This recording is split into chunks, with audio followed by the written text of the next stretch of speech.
आज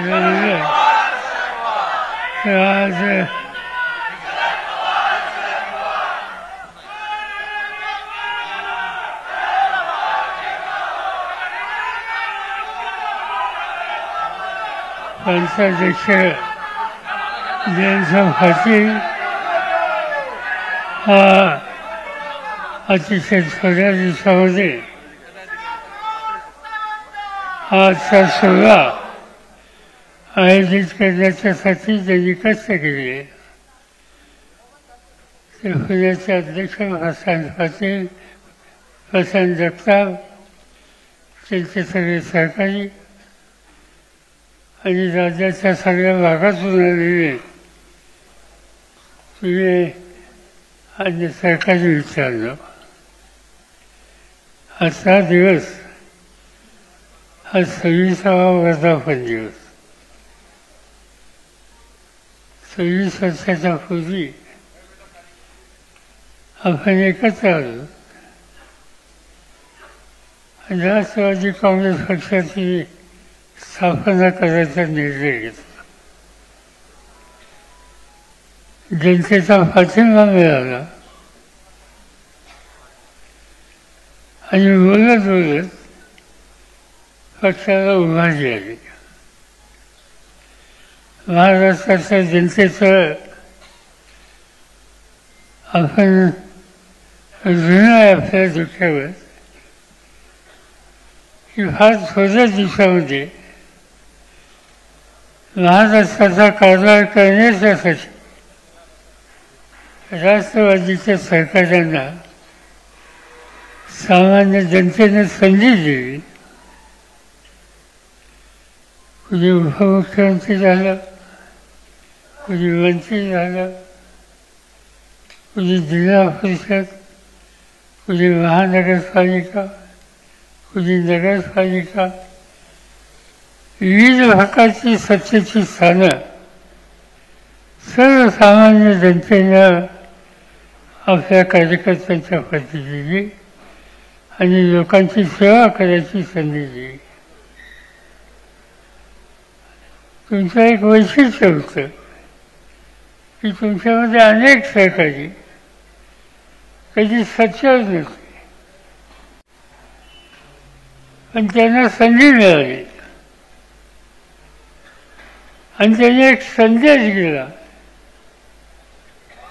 की प्रशासन चालवायला सामान्य कुटुंबाच्या प्रामाणिक कार्यकर्त्याला संधी मिळाल्यानंतर तोही कर्तृत्व दाखवू शकतो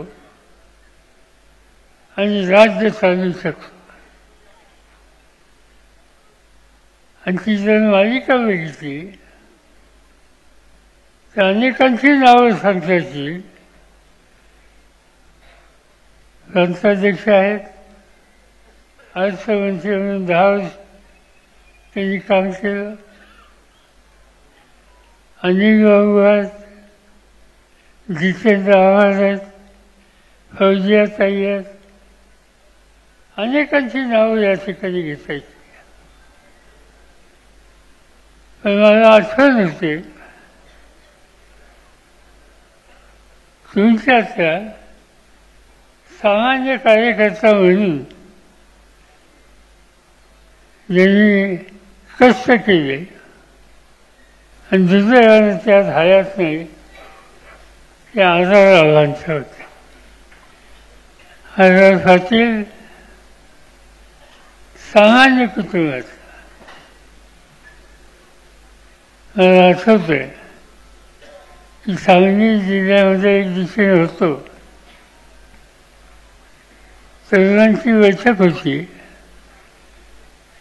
आणि 1-2 लोक फार चांगलं बोलले. मी चौकशी केली की हा कोण आहे मुलगा. मला सांगण्यात आलं त्यांचं नाव आझाद पाटील.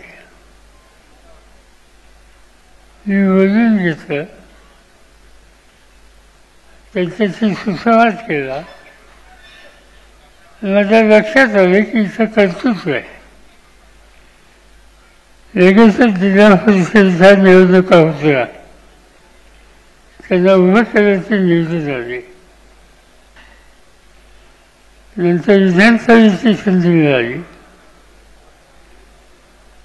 तिथेही प्रभावी आमदार म्हणून त्यांनी काम केलं. दुसऱ्या निवडणुकीमध्ये सत्ता आली. ग्रामविकास खात्याचं काम त्यांच्याकडे आलं आणि नंतर राज्याचे उपमुख्यमंत्री आणि गृहमंत्री म्हणून त्यांनी काम केलं. त्यांचे अनेक निर्णय महाराष्ट्राच्या जनतेला भावले आणि त्याचा एक संदेश गेला की राष्ट्रवादी काँग्रेस पक्ष सामान्य कुटुंबातल्या तरुणांना घेऊन सुद्धा त्याला संधी देते आणि त्यांच्यामार्फत महाराष्ट्राचा चेहरा बदलण्यासाठी कष्ट करणाऱ्या कार्यकर्त्यांचा हा पक्ष आहे. आणि त्यामुळं ही जी प्रतिष्ठावादी पक्षाची तुम्हा सगळ्यांच्या कष्टामुळं, तुम्हा सगळ्यांच्या बांधिलकीमुळं, तुम्हा सगळ्यांच्या वैचारिक स्पष्टतेमुळं आणि म्हणून आज हा 26वा दिन साजरा करण्यासाठी आपल्याला संधी मिळते. केंद्र सरकारमध्ये काम करतात. थोडे खासदार असताना सुद्धा मी असेल, सूर्यकांत पाटील असेल, अनेकांची नावं घेतायची. केंद्र सरकारमध्ये या पक्षाला काम करण्याची संधी मिळाली आणि त्याबरोबर विरोधी पक्षामध्ये बसायची संधी आली तर तिथेही प्रभावीपणानं आपण काम करू शकतो हे त्या ठिकाणी दिसतं. समाधान एका गोष्टीचं आहे की या पक्षाच्या कार्यकर्त्यांनी संधी मिळाल्याच्या नंतर अनेक निर्णय असे घेतले की त्या निर्णयाचा परिणाम राज्यात सुद्धा झाला. मगाशी कोणतं सांगितलं, महिला सक्षमीकरण हा जो पहलगामच्या नंतर जो प्रसंग देशावर आला आणि त्याच्यानंतर जी कारवाई करण्याचा वेळ आली त्या कारवाईचं स्वरूप हे जनतेला सांगण्याचं काम 2 भगिनींनी केलं आणि त्या दोन्ही भगिनी देशाच्या आर्मी, नेव्ही, एअरफोर्स इथं काम करणार होतं. अभिमान असा देशाला की मुलींना संधी मिळाल्याच्या नंतर सैन्यामध्ये जनतेच्यामध्ये एक विश्वास निर्माण करण्याचं काम भगिनी सुद्धा करतात. आज जिल्हा परिषदेच्या निवडणुका, नगरपालिकांच्या निवडणुका, महानगरपालिकेच्या निवडणुका 2-3 महिन्यावर आलेल्या आहेत आणि इथं 50% भगिनींना निवडून द्यायचे. कर्तृत्वाचा वाटा हा फक्त पुरुषाकडे असतो याच्यावर माझा विश्वास नाही. भगिनींना संधी मिळाली तर त्याही कर्तृत्व दाखवू शकतात. संधी दिली आणि ते आपण अनुभवलं. उद्याच्या निवडणुकीमध्ये 50% जागा भगिनींना द्यायच्या आहेत आणि तो धोरणात्मक निर्णय आपण घेतला. तो यशस्वी करण्याचं काम याच्या 2-3 महिन्यामध्ये आपल्याला करायचं. सत्ता हातात असल्यानंतर अनेक गोष्टीत आपण लक्ष घातलं. शेती असेल, उद्योगधंद्याचा विकास असेल, शैक्षणिक सेवेचा विस्तार असेल, सामाजिक संस्थेचा कार्यक्रम राबवायचा असेल, या प्रत्येक गोष्टीमध्ये राष्ट्रवादी काँग्रेस पक्षाच्या कार्यकर्त्यांनी जिथे संधी मिळाली त्यावेळेला अधिकाराचा वापर करून त्याची पूर्तता करण्याचा प्रयत्न केला. आणि त्यामुळं तुम्हा सगळ्यांनी पक्षामध्ये काही संकट आली त्याची नाउमेद न होता हा पक्ष पुढे नेण्याचं काम तुम्ही लोकांनी केलं. पक्षामध्ये फूस पडली, फूस पडावी असं कधी आपल्याला वाटत नव्हतं, पडली. काही मूलभूत विचाराच्या संबंधी अंतर झालं आणि त्यामुळे ही फूट वाढली. मी काही त्याच्या संबंधी अधिक भाष्य करू इच्छित नाही, पण जे राहिले ते विचाराने राहिले, ते राहिले ते विचार घेऊन पुढे जनतेला त्यांच्या सुखदुःखाला साथ देण्याच्यासाठी राहिले. आणि मला 100% विश्वास आहे की उद्या निवडणुका होतील त्यावेळेला चित्र बघायला मिळेल. एकच उदाहरण सांगतो. 1980 साली त्याच्या आधी माझ्या हातात सत्ता होती, सत्ता गेली, निवडणुका आल्या आणि काहीतरी 50-52 आमदार निवडून आले आणि 6 महिन्याच्या आत त्याचे फक्त 6 शिल्लक राहिले, बाकी सगळे पक्ष सुटून गेले. जे 6 शिल्लक राहिले त्याचे एक मला इथे दिसत आहे, त्यांचं नाव कमलकिशोर कदम, ते त्या ठिकाणी राहिले त्या 6च्या मध्ये. आमचा पक्ष 6 जणांचा झाला आणि त्यानंतरची निवडणूक आली. राष्ट्रवादीची संख्या ही 72 झाली. राज्य सरकारमध्ये काम करायची संधी मिळाली आणि त्यामुळं फुटीची चिंता करू नका. कोण आले कोण गेले त्याच्याबद्दलची चिंता करू नका. आपण एकसंध राहिलो आणि जनतेच्या वरची बांधिलकी ही कायम ठेवली तर काही अडचण येत नाही. आपण या ठिकाणी अहमदनगरच्या खासदारांचं भाषण हे या ठिकाणी ऐकलं. तुम्ही त्यांच्या घरी गेलाय का कोणी?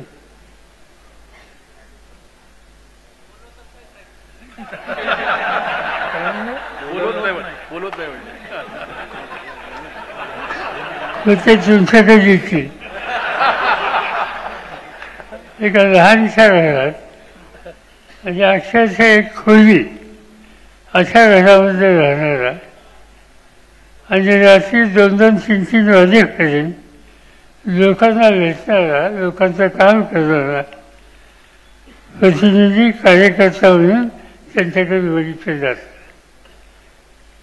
आणि असे अनेक लोक.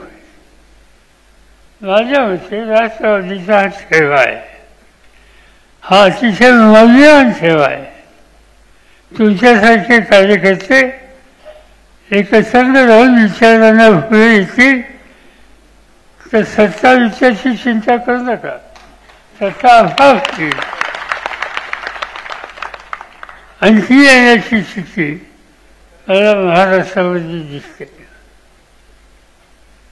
एका बाजूला ही स्थिती आहे, दुसऱ्या बाजूला देशाचं चित्र बघितलं. आज दोन दृष्टीनं देशाचा विचार करावा लागेल. राष्ट्रीय प्रश्न येतात त्या राष्ट्राच्या हिताच्यामध्ये राष्ट्रवादी कधी राजकारण आणत नाही आणि ज्याचा उल्लेख सुखी यांनी केला. ज्यावेळेला पहलगामला काय घडलं, काही नागरिकांची हत्या केली गेली आणि त्याच्या मागं कोण आहे काय याची चर्चा देशात झाली आणि काही निकाल घ्यावे लागले. त्यावेळेला सरकारला आम्ही टीका नाही केली. आम्ही सांगितलं की या देशाच्या भूमीवर नागरिकांच्यावर हल्ले होत असतील तर त्याला सामोरं जाण्याच्यासाठी शासनाने कोणतीही भूमिका घेतली तर त्याचं समर्थन आम्ही करू, इतर राजकारण आणणार नाही. आणि तेच काम आपल्या लोकांनी केलं. आज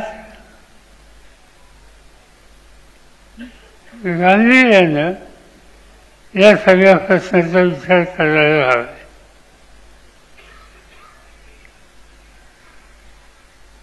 सवन देशाचं चित्र बघितलं.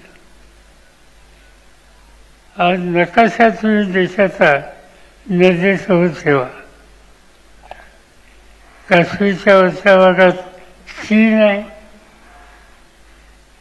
तुम्ही पुढे गेलात तर शेजारी पाकिस्तान आहे, पुढे तुम्ही गेलात तर बांगलादेश आहे, खाली गेलात तर श्रीलंका आहे.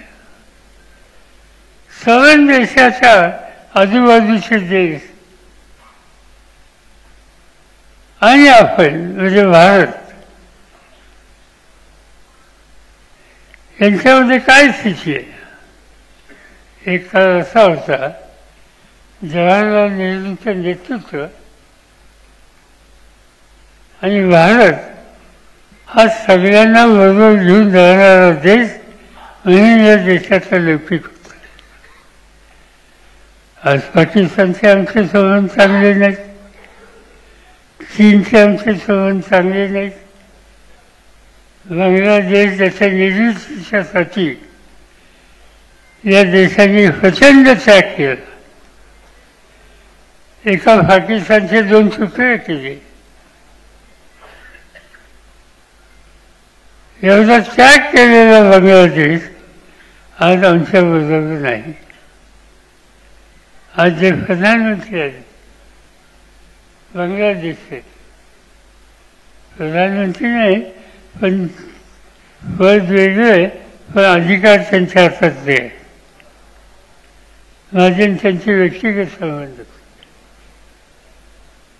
ते ज्यावेळेला मंत्रिमंडळात किंवा सत्तेत नव्हते तर या फुले शहराच्या बाजूला आले होते, आणखीन काही ठिकाणी आली. असं असले देशाच्या बद्दल शेजाऱ्यांच्या बद्दलचे व्यस्त.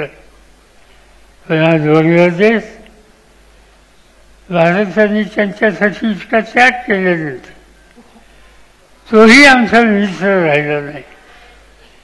आणि खाली श्रीलंका तोही आमचा मित्र आहे का नाही याची शंका यावी.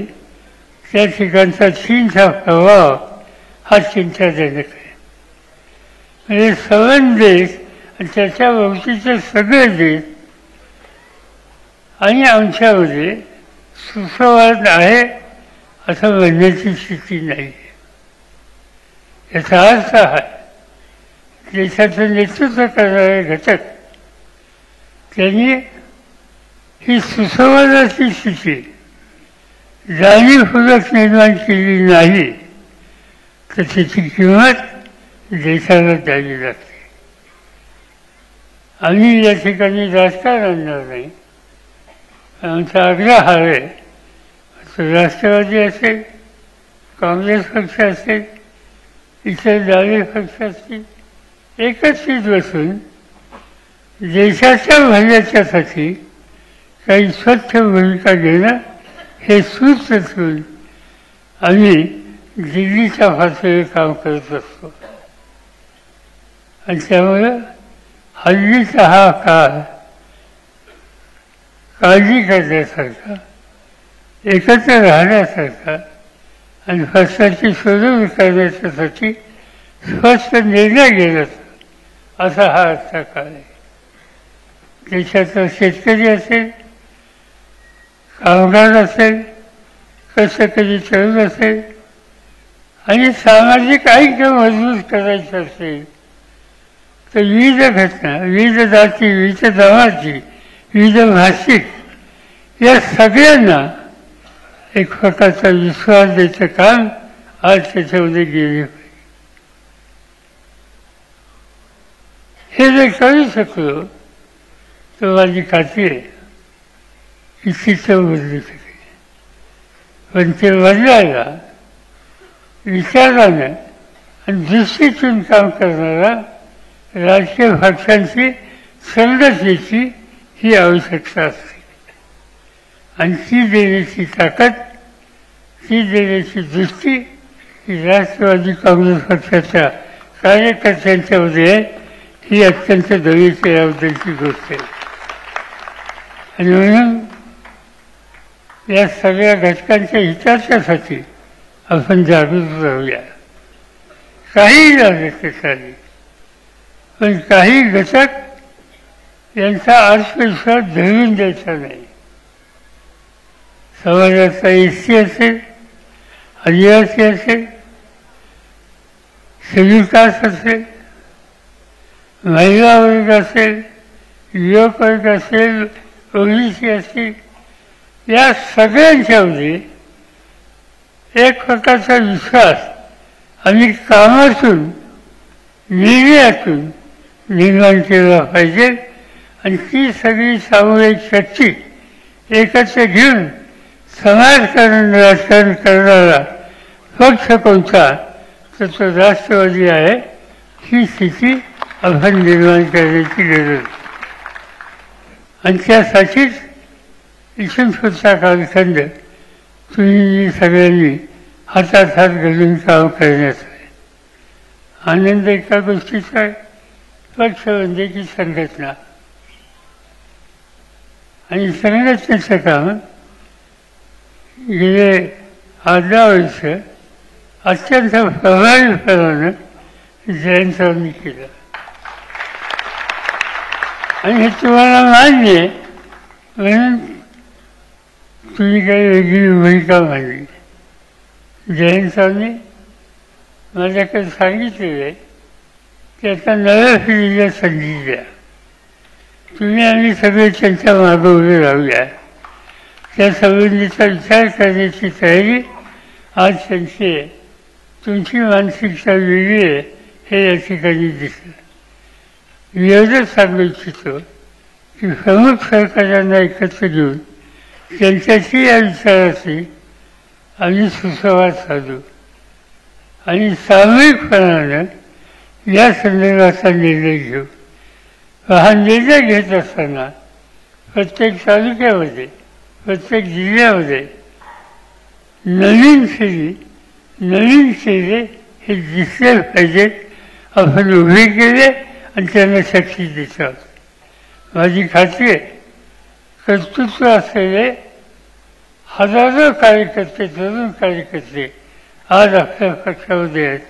त्यांना संधी देऊया, प्रतिष्ठा देऊया, मार्गदर्शन करूया आणि त्याच्यातून राज्य चालवण्याची कुवत असलेलं नेतृत्व राष्ट्रवादी काँग्रेस पक्ष देऊ शकतो. अशा प्रकारचा इतिहास हा निर्माण करायचा आहे. आणि त्याच्यासाठी तुम्हा सगळ्यांची तयारी असली पाहिजे. बाकी काही अधिक बोलायची गरज नाही. 2-3 महिन्यात या निवडणुका येतील. त्या निवडणुकीमध्ये जिल्ह्यामध्ये जिल्ह्याचं जे नेतृत्व आहे त्या सगळ्यांना विश्वासात घेऊन या निवडणुका कशा लढवायच्या, एकट्याने लढवायच्या, काही लोकांना बरोबर घेऊन लढवायच्या, याचा विचार त्या जिल्ह्याच्या नेतृत्वाला विश्वासात घेऊन हा करण्याची वेळ आज आलेली आहे. आणि हे जर आपण करू शकलो तर माझी खात्री आहे की आणखीन एक मोठी नव्या पिढीची, नव्या नेतृत्वाची होईल ही महाराष्ट्रामध्ये जिल्ह्यात शिकेल. आणि ते काम आपल्याला करायचे. हा आजचा कार्यक्रमाचा सोहळा संपल्यानंतर पुढचे 3 महिने सगळं लक्ष तुमच्या भागामध्ये या स्थानिक स्वराज्य संस्था आहे तिथं नवीन नेतृत्व कसं आणायचं, 50% भगिनींच्या जागेमध्ये कर्तृत्वान आणि आत्मविश्वासाने उभं राहिलेल्या मुली कशा पुढं करायच्या, या सगळ्या गोष्टीचा विचार तुम्ही करा. माझी खात्री आहे की जी नेतृत्व करणारी राज्याची या ठिकाणी जी फळी आहे ती याच्यामध्ये तुम्हा सगळ्यांच्या पाठीशी राहील. आणि आपण येत्या 3 महिन्याच्या निवडणुकीच्या नंतर सर्व महाराष्ट्राच्या समोर नव्या नेतृत्वाचा इतिहास करू एवढाच विश्वास या ठिकाणी बाळगतो आणि माझी 2 शब्द सोडतो.